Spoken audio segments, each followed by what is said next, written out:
Whenever we speak about the mind, or whenever we speak about anything to do with our inner self, our psychology as it were, we tend to be flooded with a huge amount of different terms, definitions,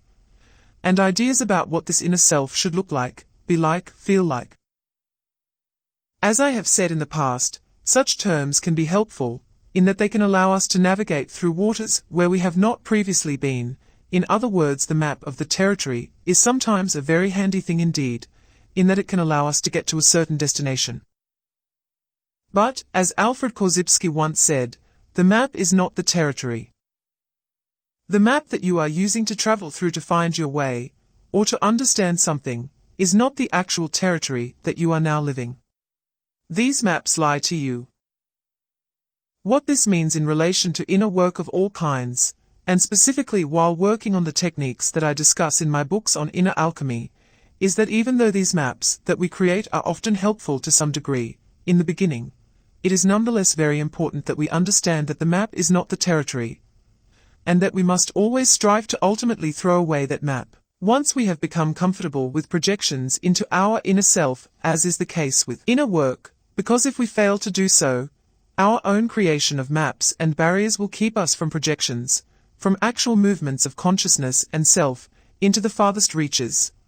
and the farthest distances across the cosmos. As an example of how the map can obscure the territory, when trying to discover, or to work with, inner aspects of our total self, we may at times get so caught up in the buzzwords of that work, the signposts that we have invented to make us feel safe and secure,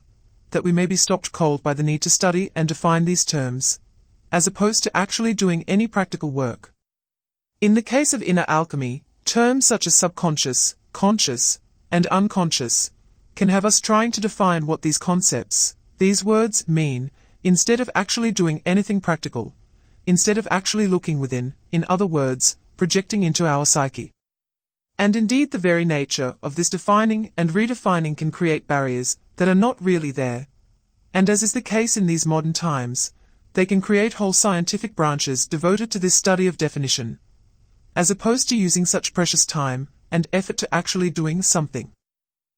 Terms such as subconscious, or the unconscious, have become so prevalent in modern understanding of what I refer to as the inner self and inner work, terms that I have been forced to use myself by the way, that they have become a kind of law, a fact.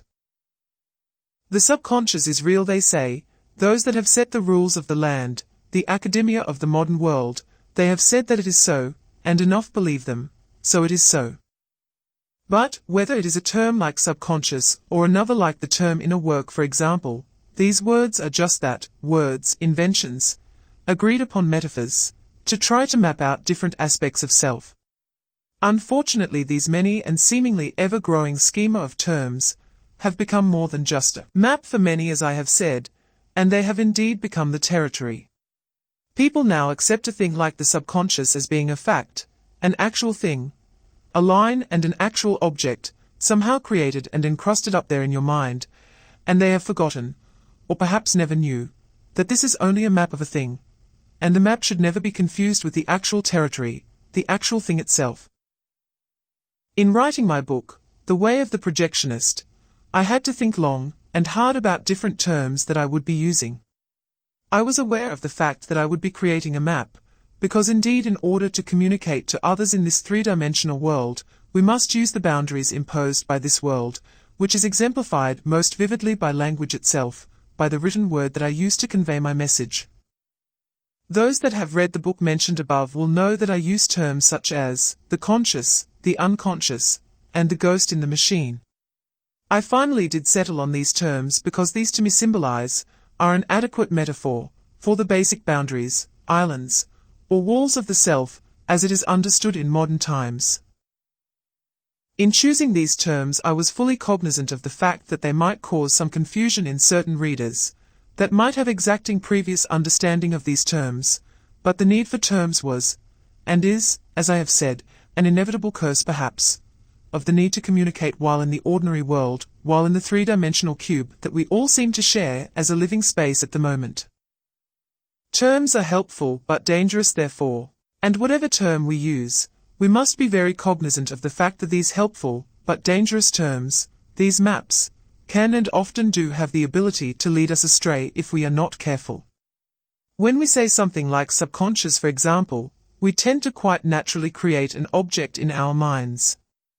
Using the great creative power of that which we refer to as mind, we create a structure. That is, we partition off a certain internal idea or feeling, and we imbue that conglomeration of ideas, or inner feelings, that structure, not only with the characteristics that we feel or perceive, but also with the characteristics that we believe should be present in accordance to what the human world defines and continues to redefine as this particular thing or portion of the supposed self. This is not all negative, of course. It is quite simply the act of trying to create more clarity, to allow others to learn and benefit from the human collective of knowledge, through a map, through language, which is most precious. But in this respect, for example, to separate something as subconscious, and something else as unconscious, or even conscious, can have consequences that are not always positive. When I was writing the book that I have been discussing in this video, I spent a great deal of time contemplating the terms that I would use to explain different aspects of the total self. I went with unconscious, because of its relation to what we believe to be awake and individual, and what we define as asleep and not aware of the separate self. Whether you define this supposed asleep portion of the total self as the subconscious or the unconscious, in the end doesn't matter so much.